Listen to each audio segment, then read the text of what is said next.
ইব্রাহিম নাদহাম রাহমাতুল্লাহ আলাইহি বলতেছে, ও আমার ভাই, এই দোকানে একজন মুরব্বী ছিল কয়েক বছর আগে। তিনি কোথায়? বলে তিনি আমার বাবা ছিল, তিনি মৃত্যুবরণ করেছে, এখন আমি তার সন্তান, দোকান দিতেছি। বলে ভাই, আমি না জেনে তোমার বাবার দোকান থেকে 2টা খেজুর না বলে খেয়ে ফেলেছি। তোমার কাছে মাপ চাই আর মূল্য ফেরত দিতে চাই, তুমি যা চাইবে আমি তাই মূল্য দিব। ওই নয়জন যুবক বলে, আল্লাহর বান্দা, আমি আপনাকে মাফ করে দিছি। বলেন সুবহান। আল্লাহর হাবিব বলেন, দুনিয়ার জমিনে মানুষ 2টা জিনিস মূল্যায়ন করে না, একটা হলো সময়ের মূল্যায়ন মানুষ করে না বাবা। এই জন্য যারা এখন অবসর আছেন বাবা, বাহিরে থাকার সময় না, আজ বুঝবেন না যেই দিন সময় ফুরিয়ে যাবে সেই দিন বুঝবেন সময়ের কত মূল্য, সময়ের কত দাম। একটা ছোট্ট মাসালা দিয়ে আপনাদেরকে আমি বুঝাইতে চাই। একই মায়ের গর্ভে 2টা সন্তান জন্মগ্রহণ করেছেন। কয়টা সন্তান ভাই? কথা বলবেন, কথা বললে যিনি কথা বলেন, আলোচনা করেন, তার কথা বলতে সুবিধা হয়, নতুবা মনে হয় যে কবরের সামনে দাঁড়াইয়া কবর জিয়ারত করতেছে। জীবিত মানুষের সামনে কথা বললে পাল্টা কথা আসে, ঠিক না? মুহতারাম হাজিরিন, একই মায়ের পেটে 2টা সন্তান জন্মগ্রহণ করেছে। একটি সন্তান দুনিয়াতে আসছে মৃত্যু অবস্থায়, আর একটি সন্তান আসছে, আসার পরে 1 মিনিট হায়াত পাইছে। এখন আপনারা জেনে থাকলে বলুন, এই 2টা সন্তানের শরিয়াতের হুকুম কি এক হবে না ভিন্ন হবে? মাশাআল্লাহ, আপনারা তো মাসালা জানেন। কেন ভিন্ন হবে? এই সন্তানটা 1 মিনিট হায়াত পেয়েছে, আর যে 1টা মিনিটও হায়াত পায় না, 1টা সেকেন্ডও হায়াত পায় নাই, তার উপরে কোনো শরিয়াতের বিধান নাই। যেই বাচ্চাটা 1টা মিনিট হায়াত পেয়েছে, ওই বান্দাদের উপরে এমনভাবে শরিয়াতের বিধান হয়েছে, 100 বছর একটা মানুষ বেঁচে থাকলে যেই বিধান, 1 মিনিট হায়াত পাওয়ার কারণে ওই বাচ্চাদের উপরে সেই বিধান। বলেন সুবহানাল্লাহ। মুহতারাম হাজিরিন, তাকে গোসল করাইতে হয়, কাফন পরাইতে হয়, কবর খনন করতে হয়, জানাজা দিতে হয়, তারপর দাফন করাইতে হয়। আর 1 মিনিট হায়াত পাওয়ার কারণে ওই বাচ্চাটা কত বড় দামি হবে। ময়দানে মাহশারের দিন আল্লাহ তাআলা ফেরেশতাদের মাধ্যমে ডেকে বলবেন, ও মাসুম সন্তান, যারা দুনিয়ার জীবনে অল্প বয়সী দুনিয়া থেকে মৃত্যুবরণ করেছে, যারা মাসুম অবস্থায় দুনিয়া ছেড়ে চলে আসছো ভাইরা, ফেরেশতারা এইভাবে ডাকবে আর বলবে, মাসুম যারা মৃত্যুবরণ করেছে, আজকে তোমাদের কোনো হিসাব নাই, আল্লাহ তাআলা তোমাদেরকে বিনা হিসাবে জান্নাত দান করছেন। সুবহান। এই দুনিয়ার 10 দুনিয়ার একটা জান্নাত আল্লাহ তাআলা দান করবেন 1 মিনিট হায়াত পাওয়ার কারণে। বলেন সুবহান। হায়াতের মূল্য আছে না ভাই? আছে। এই জন্য হায়াতের মূল্যটা, সময়টা কাজে লাগাইতে হবে ভাইরা আমার। এই যে আপনারা যারা বসছেন, আপনাদেরও সময় যাচ্ছে, যারা বাহিরে আছে তাদেরও সময় যাচ্ছে, ঠিক না? পক্ষান্তরে লাভ হলো কি, আপনারা যারা বসে আছেন আমল নামায় নেকি জমা হইতেছে, যারা বাহিরে আছে তাদের আমল নামায় নেকি তো হয় না, অনেক ক্ষেত্রে গুনাহ হয়ে থাকে, ঠিক কিনা বলেন? এই জন্য মুহতারাম হাজিরিন, আল্লাহ তাআলা এই সময়ের কসম করেছেন। কেন সময়ের কসম করেছেন? সময় বড় দামি, সময় বড় মূল্যবান। এই জন্য ভাইরা আমার, আমরা দুনিয়ার জমিনে কসম কাটি কথাকে বিশ্বাস করানোর জন্য, কিন্তু রব্বুল আলামিন কসম করেন, যেই বিষয়ের কসম করেন ওই বিষয়টাকে মূল্যবান বোঝানোর জন্য। কথা বুঝতে পারছেন? তো আল্লাহ তাআলা সময়ের কসম করার পর আল্লাহ রাব্বুল আলামিন বলেন, 4টা গুণ আমি বলি, এই 4 গুণওয়ালা মানুষ নাজাত প্রাপ্ত, বাকি সবাই ধ্বংসের পথে আছে।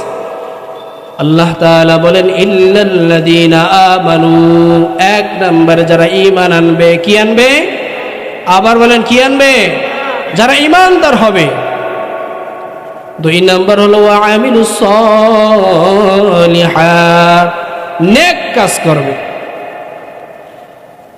বান্দার উপর যখন তিনি ঈমান আনছেন, বান্দার উপরে নামাজ ফরজ হয়ে গেছে, এই নামাজ পড়বে, এটার নাম হলো নেক কাজ। নেক কাজ শুধুমাত্র আল্লাহকে রাজি খুশির উদ্দেশ্যেই করতে হবে, নতুবা ওই নেক কাজের যাত্রা পরিমাণ কোনো মূল্য পাওয়া। আল্লাহ রাব্বুল আলামিন বলেন, ইন্না সলাতি ওয়া নুসুকি ওয়া মাহইয়ায়া ওয়া মামাতি লিল্লাহি রাব্বিল আলামিন। আল্লাহু আকবার। আল্লাহ রাব্বুল আলামিন বলে, বান্দা তোমার নামাজ, তোমার রোজা, তোমার যাকাত, তোমার বেঁচে থাকা, তোমার মৃত্যুবরণ করা, সব কিছু আমায় আল্লাহর জন্য করতে হবে। সব কিছু কার জন্য করবো ভাই? যদি আমি লোক দেখানো কোনো ইবাদত করি, ওই ইবাদতটা হয়ে যায় গায়রুল্লাহ দেখানো ইবাদত। শিরিক দুই প্রকার, শিরিক আকবার, শিরিক আসগর। শিরিকে বড় যে ছোট যে শিরিক, ওই শিরিকে আমল নষ্ট হয়ে যায়। মানুষ বান্দাকে দেখে আনার জন্য ইবাদত করলো, এটা শিরক আসগর, বান্দার আমল নষ্ট হয়ে যায়। এই জন্য আমরা যখনই কোনো ইবাদত করব, কাকে খুশি করার জন্য করব ভাই? আর যদি বলেন না কাকে খুশি করব? মুহতারাম হাজিরিন, আল্লাহকে খুশি করার জন্য যদি কোনো বান্দা ইবাদত করে, তাহলে আল্লাহ তাআলা শুধু পরকালই দেবেন না, তার আল্লাহ তাআলা দুনিয়াতেও দান করেন। কিভাবে? বুখারী শরীফের লম্বা এক হাদিস, আল্লাহ রাসূল সাল্লাল্লাহু আলাইহি ওয়াসাল্লাম বলেন, 3 যুবক ভ্রমণে বের হইল, তো একটা পাহাড় এর কাছে গেল, এমন সময় জ্বর হইল। জ্বরের থেকে বাঁচার জন্য একটা গুহার ভিতরে ঢুকলো। ঢোকার পরে এই ঝড়ে উপর থেকে একটা বিশাল আকৃতির পাথর এসে তাদের এই গুহার মুখটা ঢেকে দিল। এত বিশাল পাথর, তারা 3 কেন 300 জন মানুষ গুহার মুখ থেকে ওই পাথরটা সরাতে পারবে না। এখন 3 যুবক তো বিপদে পড়ে গেছেন। হায় হায়, কি হইল? এই জায়গা থেকে তো আমরা ডাক দিলে কেউ শুনবেও না, আমরা এই পাথর সরাইতেও পারবো না, আমাদের এখানে মৃত্যু নিশ্চিত। বান্দার যেখানে চেষ্টা শেষ, বান্দা যেখানেই বিপদে পড়ে, রক্ষা করার মালিক কে? আর হুজুর বলেন কে? মুহতারাম হাজিরিন, তো এই 3 বন্ধু চিন্তা করতেছে, এই জায়গায় আমি এতটাই বিপদে পড়েছি, দুনিয়ার কোনো মানুষ উদ্ধার করতে পারবে না, কিন্তু আমাদের মালিক তো একজন আছে। তিনি কে বলেন? এই জন্য যখনই বিপদে পড়বেন, সাথে সাথে হাত তুলে দেবেন, আল্লাহ, এই বিপদ থেকে উদ্ধার করার একমাত্র মালিক তুমি। ওই 3 বন্ধু এবার চিন্তা করছে, মাশওয়ারা করতেছে, ভাই আমাদের জিন্দেগিতে যদি আল্লাহকে খুশির উদ্দেশ্যে যদি আমাদের কোনো ইবাদত থেকে থাকে, ওইটা আমরা আল্লাহ তাআলার কাছে পেশ করে এই বিপদ থেকে মুক্তি চাই, আমার আল্লাহ হয়তো আমাদের এই বিপদ থেকে উদ্ধার করবেন। এবার 3 বন্ধু এই মাশওয়ারা করার পরে সিদ্ধান্ত নিল, হ্যাঁ। এবার প্রথম বন্ধু হাত তুললেন, আল্লাহ রব্বুল আলামিন, আমি বড় ধনী মানুষ ছিলাম, আমার অনেক কর্মচারী ছিল, টাকা পয়সার অভাব ছিল না, আমার অনেক কাজের মানুষ ছিল। একজন কাজের মানুষ আমার সাথে রাগ হয়ে বেতন না নিয়ে বাড়ি চলে গেছে। আল্লাহ, আমার এই কর্মচারী যখন বেতন না নিয়ে চলে গেছে, আমি তো পেরেশান, কারণ ওই বান্দা তো আমাকে হকুল ইবাদের মামলায় ফালাইয়া গেছে। আমি যদি আমার এই কর্মচারীর টাকা পরিশোধ করতে না পারি, ময়দানে মাহশারের দিন আমি আসামি হয়ে যাব। ময়দানে মাহশারের দিন 2 প্রকার আসামিদার হইবে। এক প্রকার আসামিদার হবে যারা আল্লাহর হক নষ্ট করেছে, আল্লাহর গোলামি করে নাই। আল্লাহ তাআলা ইচ্ছা করলে আদনা থেকে আদনা ভালো কাজকে ওসিলা করে রব্বুল আলামিন বান্দাকে মাফ করে দিতে পারেন। কিন্তু যে বান্দারা বান্দার হক নষ্ট করা মামলায় দাঁড় হইবে, আল্লাহ তাআলা বলেন, তোমরা দুনিয়ার জমিনে যতক্ষণ পর্যন্ত বান্দার থেকে মাফ না লইবা, ও বান্দা, আমি আল্লাহ কোনদিন মাফ করব না, কোনো রক্ষা নাই। মুহতারাম হাজিরিন, ওই যুবক কান্না করে, ওই ধনী ব্যক্তি কান্না করে আর বলে, আল্লাহ আমার কি উপায় হবে? ওই ধনী মানুষ তিনি পেরেশানি পড়ে গেছেন, কারণ বান্দার হক নষ্ট করা বড় বড় অপরাধ। প্রিয় ভাইরা আমার, আমি আপনি নামাজ পড়ি নাই বা রোজা রাখি নাই, 20 বছর পর আমার ভিতরে এমন অনুশোচনা আসছে যে আল্লাহ তুমি আমার মাফ করে দাও, আর আমি এমন অপরাধ করবই না। তওবা করার মতন তওবা করেছি। আল্লাহ তাআলা বলেন, বান্দা যখনই আমার কাছে তওবা করার মতো তওবা করে, তওবাতুন নসুহা যখন করে, বান্দাকে আমি পাক সাফ করে পরিষ্কার করে দেই। বলেন সুবহানাল্লাহ। কিন্তু বান্দা যদি বান্দার হক নষ্ট করাওয়ালা থাকে, শহীদ হইলেও রক্ষা নাই। বান্দার হক নষ্ট করা বান্দা, আল্লাহর হাবিব বলেন ময়দানে মাহশারের দিন সাহাবায়ে কেরাম, একজন মানুষ উঠবে পাহাড় পরিমাণ নেকি নিয়ে। কি পরিমাণ? কয়জনে আমরা পাহাড় পরিমাণ নেকি করতে পারি? আল্লাহর হাবিব বলেন সাহাবায়ে কেরাম ময়দানে মাহশারের দিন পাহাড় পরিমাণ নেকি নিয়ে বান্দা উঠবে, কিন্তু শেষ পর্যন্ত এই দুর্ভোগা বান্দা জাহান্নামে চলে যেতে হবে। সাহাবায়ে কেরাম আশ্চর্য বলে, ইয়া রাসূলুল্লাহ কেমনে সম্ভব? এত নেকি নিয়ে বান্দা উঠবে, তারপরে জাহান্নামে চলে যাবে, কারণ কি? আল্লাহর হাবিব বলেন, সাহাবেরা কিয়ামতের দুনিয়ার জমিনে বান্দা নামাজ পড়েছে, রোজা রেখেছে, হজ করেছে, যাকাত দিয়েছে, অনেক ইবাদত বন্দেগী করেছে, কিন্তু বান্দাকে বিনা অপরাধে বান্দার গায়ে হাত তুলেছে, বিনা অপরাধে বান্দাকে কটু কথা বলেছে, বান্দার দোকান থেকে বাকি এনে তারপর আর বাকি টাকা দেয় নাই। আছে না এরকম মানুষ? বাড়ির পাশের ভাই তার জমির পাশে জমি, যখন জমির ধান দিতে গেছে, তার জমি থেকে অপর জমি 1 হাত বেশি ধান দিয়ে নিয়ে আসছে। বড় মেয়া মাতব্বর, ওই গরিব মানুষ কিছু বলতে পারে নাই। আল্লাহর হাবিব বলেন ময়দানে মাহশারের দিন যখন বান্দা দাঁড় হইবে, তখন বাদীরা দাঁড় হয়ে যাবে, আল্লাহ তোমার এই গোলাম দুনিয়ার জমিনে বড় মেয়া ছিল, টাকাওয়ালা ছিল, বিনা অপরাধে আমাকে থাপ্পড় মেরেছে, দুনিয়ার জমিনে আমি বিচার পাই নাই। আল্লাহ আজ তোমার থেকে বিচার চাই। আল্লাহ তাআলা ওই বাদীকে তার ওই আসামির আমলনামা থেকে নেকি দিয়ে দিবেন। এইভাবে একজন একজন দাঁড় হইতে থাকবে, আল্লাহ আমার সম্পদ নষ্ট করেছে, আল্লাহ আমার হক নষ্ট করেছে, আল্লাহ আমাকে অত্যাচার করেছে, আমাকে গালি দিয়েছে। এইভাবে দাঁড় হইতে থাকবে, তার নেকি দিতে দিতে দিতে দিতে সব নেকি শেষ হয়ে যাবে। এখনো বাদীরা আসছে। এবার ওই আল্লাহর হাবিব বলেন এখনো বাদী আছে, তার নেকি নেওয়ার মতো মানুষ এখনো আছে, কিন্তু নেকি তো নাই। তখন আল্লাহ তাআলা ওই বাদীদের, ওই মানুষদের গুনাহগুলা এই লোকের আমলনামা দিয়ে তাদেরকে জান্নাতে পাঠিয়ে দিবেন, আর এই জালেমকে জাহান্নামের আসামি বানিয়ে দিবেন। মুহতারাম হাজিরিন, ইব্রাহিম ইবনে আদহাম রাহমাতুল্লাহ আলাইহির নাম শুনছেন? বলকের বাদশাহ ইব্রাহিম ইবনে আদহাম রাহমাতুল্লাহি আলাইহি। কথাগুলা খেয়াল করে শুনেন।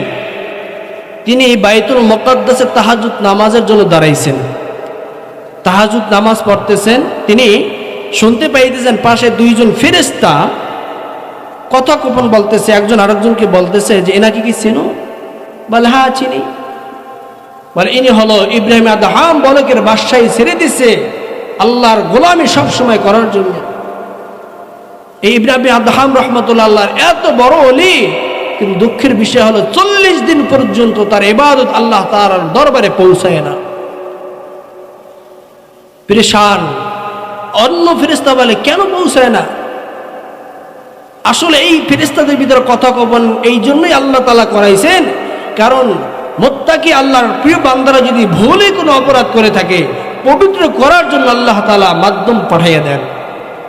তো আরেকজন ফেরেশতা বলতেছে যে হজে গেছে, হজে গিয়া খেজুর কেনার সময় 2টা খেজুর দোকানদারের খেয়ে ফেলছে। ওই 2টা খেজুর ছিল দোকানদারের, এই জন্য 2 খেজুরের কারণে 40 দিন পর্যন্ত ইবাদত কবুল হয় না। অথচ আমাদের সমাজের মানুষ দেখবেন বাদাম কিনতে যায়, 100 গ্রাম বাদাম কিনে এর আগেই 50 গ্রাম খাওয়া শেষ। আছে না কিরকমের? আমার যুবক ভাইরা, এই জন্য সাবধান। ইব্রাহিম আদহাম রহমাতুল্লাহ স্মরণ হয়ে গেছে। তিনি, ঘটনা ছিল এমন, তিনি খেজুর কিনতেছিলেন, 2টা খেজুর নিচে পড়ে গেছে। তো ইব্রাহিম আদহাম রহমাতুল্লাহ ভাবছিলেন যে তার ব্যাগ থেকে মনে হয় খেজুর 2টা পড়ছে। তিনি খেজুর 2টা উঠেই খেয়ে ফেলছেন, কিন্তু মূলত তার ব্যাগ থেকে পড়ে নাই, খেজুর 2টা পড়েছে দোকানদারের বাক্স থেকে। ভুলে করেছে, 40 দিন পর্যন্ত ইবাদত কবুল হয় না। পরের দিন ইব্রাহিম আদহাম রহমাতুল্লাহ আলাইহি বড় পেরেশান, মক্কাতুল মুকাররমার দিকে রওনা করলেন। ওই সময় তো বাবা কোনো যানবাহন ছিল না, হেঁটে হেঁটে রওনা করছেন। যাইতে যাইতে যাইতে যাইতে হাজার মাইল দূর মক্কাতুল মুকাররমায় যাওয়ার পরে ওই বাজারে গিয়া দেখে যেই দোকানদার থেকে তিনি খেজুর ক্রয় করছেন ওই মুরব্বি আর দোকানে নাই, একজন নওজোয়ান যুবক দোকানে বসা। ইব্রাহিম আদহাম রহমাতুল্লাহ আলাইহি বলতেছে, ও আমার ভাই, এই দোকানে একজন মুরব্বি ছিল কয়েক বছর আগে। তিনি কোথায়? বলে তিনি আমার বাবা ছিল, তিনি মৃত্যুবরণ করেছে, এখন আমি তার সন্তান, দোকান দিতেছি। বলে ভাই, আমি না জেনে তোমার বাবার দোকান থেকে 2টা খেজুর না বলে খেয়ে ফেলেছি, তোমার কাছে মাপ চাই আর মূল্য ফেরত দিতে চাই, তুমি যা চাইবে আমি তাই মূল্য দিব। ওই নওজোয়ান যুবক বলে, আল্লাহর বান্দা, আমি আপনাকে মাফ করে দিছি। বলেন সুবহানাল্লাহ। কিন্তু একটা খেজুরের আমি আপনার মাফ করেছি, আর একটার মাফ করতে পারবো না। বলে কেন? বলে আমার বাবার 2 সন্তান, আমরা 2 ভাই, আমি মক্কাতুল মুকাররমায় দোকান দেই, আর এক ভাই মদিনাতুল মুনাওয়ারায় দোকান দেয়। আপনার যদি আর একটা খেজুরের মাপ লইতে হয় আপনি মদিনায় চলে যান। ইব্রাহিম আদহাম রহমাতুল্লাহি আলাইহি আবার হেঁটে হেঁটে 100 মাইল দূর মক্কা থেকে মদিনায় চলে গেছেন। যাওয়ার পর তিনি ওই দোকানদারের থেকে আর একটা খেজুরের মাপ নিয়েছেন। নেওয়ার পর তিনি আবার বাইতুল মুকাদ্দাসে চলে আসছেন। আর একদিন আবার তাহাজ্জুদ নামাজের জন্য দাঁড়াইলেন। 2 ফেরেশতা কথা গোপন বলতেছে যে তুমি কি জানো এই ইব্রাহিম আদহাম এত বড় আল্লাহর ওলি, 2 খেজুরের কারণে আল্লাহ তাআলা 40 দিনের ইবাদত কবুল করেন নাই, কিন্তু 2টা খেজুরের মামলা থেকে মাপ পাওয়ার জন্য বাইতুল মুকাদ্দাস থেকে হাজার হাজার মাইল দূর মক্কাতে চলে গেছে। আবার মক্কা থেকে মদিনায় চলে গেছে, হেঁটে হেঁটে গেছে। তুমি কি জানো আমার আল্লাহ এত বেশি পছন্দ করেছেন, 40 দিনে যত আমল করেছেন প্রতি কদমে কদমে ডাবল করে দিয়েছেন। সুবহানাল্লাহ। আর যারা যাই না শুই না খান তাদের কি অবস্থা হবে? প্রিয় ভাইরা আমার, হক্কুল ইবাদ বড় মামলা। আপনি আমার থেকে 5টা টাকা পান, আপনি হঠাৎ একদিন অসুস্থ হয়ে পড়লেন, ফোন দিলেন, ভাই আমি আপনি আমার থেকে 5টা টাকা পান, আমাকে মাফ করে দেন, আমি দিতে অক্ষম। এইটা মাফ করা যাবে, কিন্তু আপনি রাস্তার ইট চুরি করেছেন, আপনি জনগণের টাকা, জনগণের রিলিফ চুরি করে নিজে খেয়েছেন। কত মানুষ বাদাম বিক্রি করে দুনিয়ার জমিনে সংসার চালায়, কত মানুষ পেয়ারা বিক্রি করে দুনিয়ার জমিনে সংসার চালায়। আপনি এমন বড় হাতি, আপনার লক্ষ লক্ষ টাকা ইনকাম থাকার পরও হয় না, পায়খানাও আপনার খাওয়া লাগে। পায়খানা বোঝেন? অরিজিনাল পায়খানা না, ওই যে টয়লেট উড়ায় ওইটাও আপনার খাওয়া লাগে। মুহতারাম হাজিরিন, যারা সরকারি মাল ভোগ করে, ইট বলেন, চাল বলেন, গম বলেন, যাই বলেন, ওই একটা ইটের মালিক হলো বাংলাদেশের 18 কোটি জনগণ। আপনি কার কাছ থেকে মাপ নেবেন? কার কাছ থেকে মাপ নেবেন? এজন্য সাবধান, সরকারি মাল খাওয়ার আগে 3 বার ভাবতে হবে।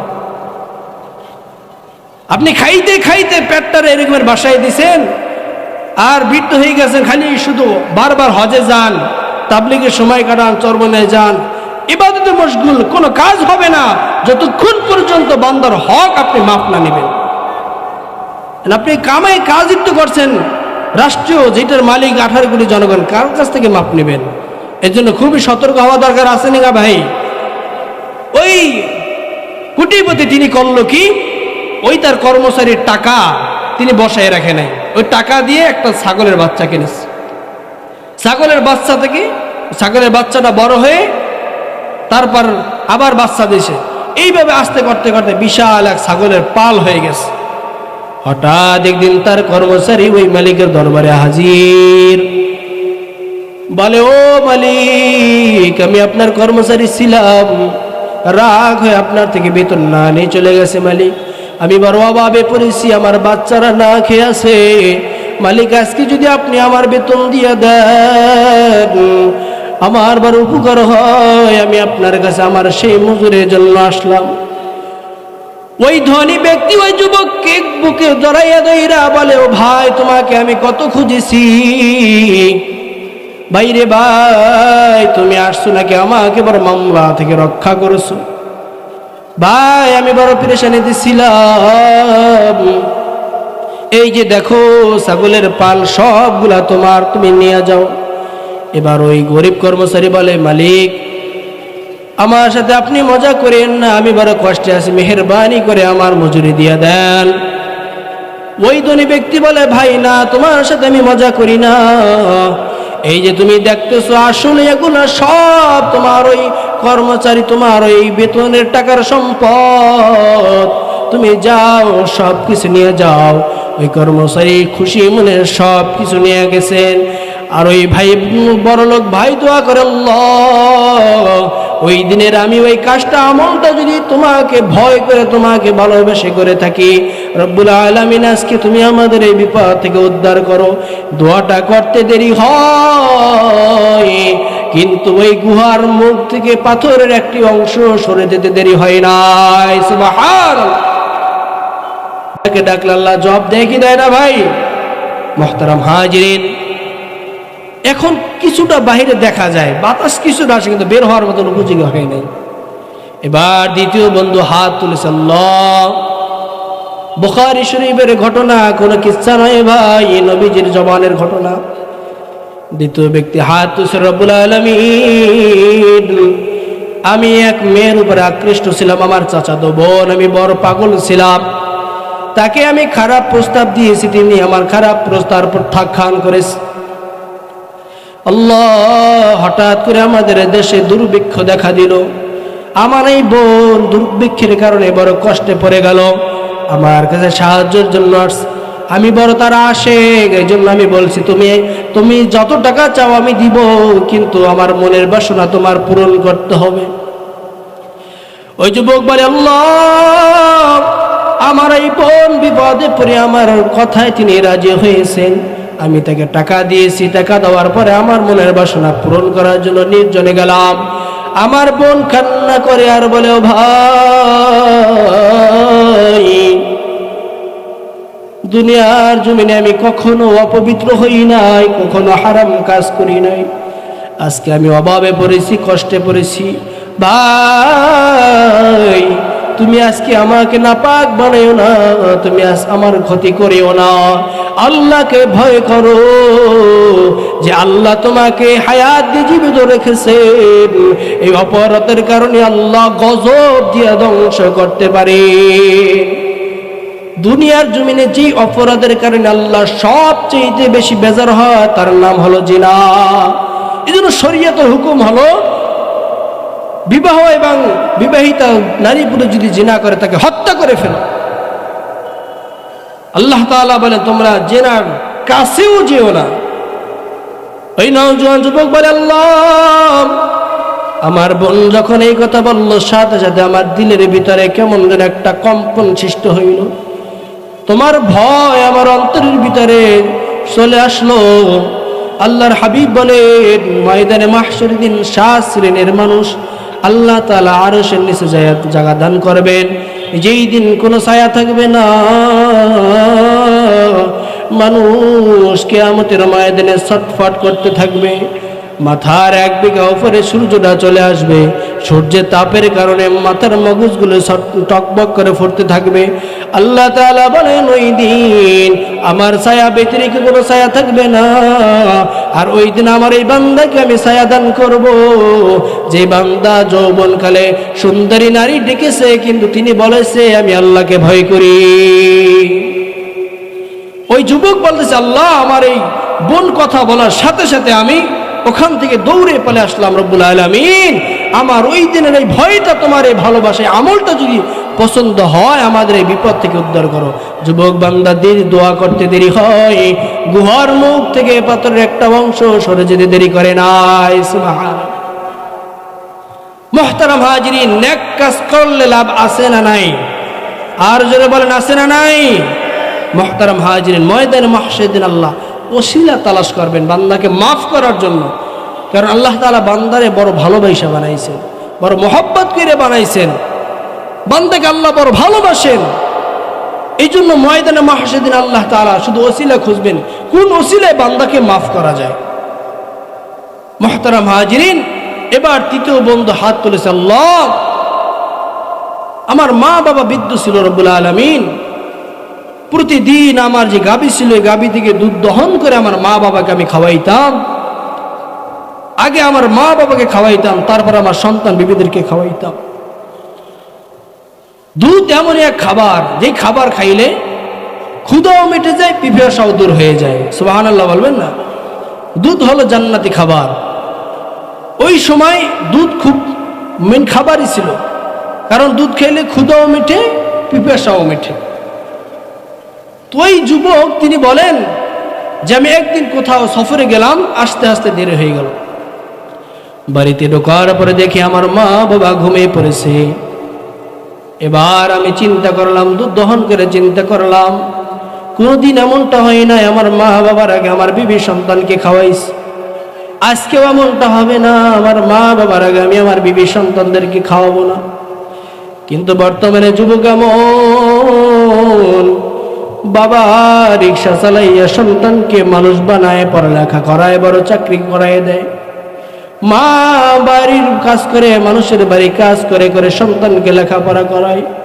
যখনই সন্তান বড় চাকরি পায় মা বাবাকে পরিচয় দিতে লজ্জা পায়। আছে নাকি এরকমের? কেউ ভাইরা আমার, কুমিল্লার একটি ঘটনা, বাবা রিক্সা চালাইয়া চালাইয়া সন্তানকে বড় শিক্ষিত বানাইছে। সন্তান বড় অফিসার হওয়ার পরে বড় লোকের মেয়ে বিবাহ করে শহরে সেটেল হয়ে গেছে, বাড়ি গাড়ি করে করছে। মা বাবার খবর লয় না। ওই দিকে মা বড় অসুস্থ, অপারেশন করা লাগবে। মা সন্তানের কষ্টে কাঁদতে কাঁদতে মা অসুস্থ হয়ে পড়েছে, মা মৃত্যুর বিছানায় পড়ে গেছে।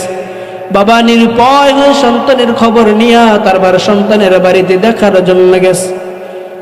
5 তলা বিল্ডিং, সন্তান উপর তলায়, বাবা নিচ তলায় দাঁড়াইয়া দারোয়ানকে বলে অমুক সাহেব কি বিল্ডিং আছে কিনা, বাড়ি আছে কিনা? বলে হাস। বলে একটু তাকে খবর দাও, আপনার গ্রাম থেকে একজন মুরব্বী আসছে আপনাকে দেখার জন্য। বাবা পরিচয় দেয় না, সন্তান লজ্জায় পড়বে এই জন্য। ওই দারোয়ান যখন ওই সন্তানের বাসায় গেল, বলে আপনার গ্রাম থেকে একজন মুরব্বী আসছে আপনার সাথে দেখা করার জন্য। ওই যুবক সন্তান সিসি ক্যামেরা দেখলো, ওই লোকটা হলো তার বাবা। নিষ্ঠুর পাথরের মন, তিনি বলে কিছু টাকা দিয়ে তাকে বিদায় করে দাও, আর বলো সাহেব বাড়িতে না। বাবার পরিচয় দিতে চায় না, লজ্জা করে, রিকশাওয়ালা বাবা তো। এবার এই দারোয়ান এসে বলে মুরব্বী এই যে নেন, আপনার জন্য কিছু টাকা দিয়েছে, সাহেবে বাড়িতে নাই, সাহেবে ব্যস্ত আছে, দেখা করতে পারবে না, এই যে আপনাকে কিছু সাহায্য দিয়েছে। ওই বাবা ওই অল্প কিছু টাকা আনি তারপর বাড়ির দিকে রওনা করলো, কারণ তার চোখ দিয়ে ঝরঝর করে পানি পড়ে। আর বলে কেমন সন্তান জন্ম দিলাম, সারাটি জীবন সন্তানের পিছনে ব্যয় করলাম, নিজে একটা ভালো জামা না পরে সন্তানের জন্য নতুন জামা ক্রয় করিস। ও বাবা মাহারা বান্দা, মা বাবার মতন দুনিয়াতে কেউ বাবা আপন হয় না। বিবিকে আপনি আপন মনে করেন, আজকে অসুস্থ হন, দেখবেন বিবি ছটফট করবেন, আম্মা ছটফট করবে। ওই যুবকের বাবা বাড়ি চলে গেল। হঠাৎ ওই যুবকের অসুস্থ হলো, বিবি তাকে ছেড়ে চলে গেল, বলে আমি কোনো রুহুত্তে মানুষের সংসার করব না। ওই যুবক তিনি চিন্তা করলো, আমার মা বাবা আমাকে কোনোদিন ফেলাবে না, আমার মা বাবার কাছে আমি চলে যাই। কারণ সন্তান যত বিপদে পড়ুক না কেন, মা বাবা কোনোদিন সন্তানকে ফেলায় না। সন্তান পাগল, যেই জায়গায় খায় সেই জায়গায় পায়খানা করে। মা দুঃখিনী, মা কোনোদিন ফেলায় না।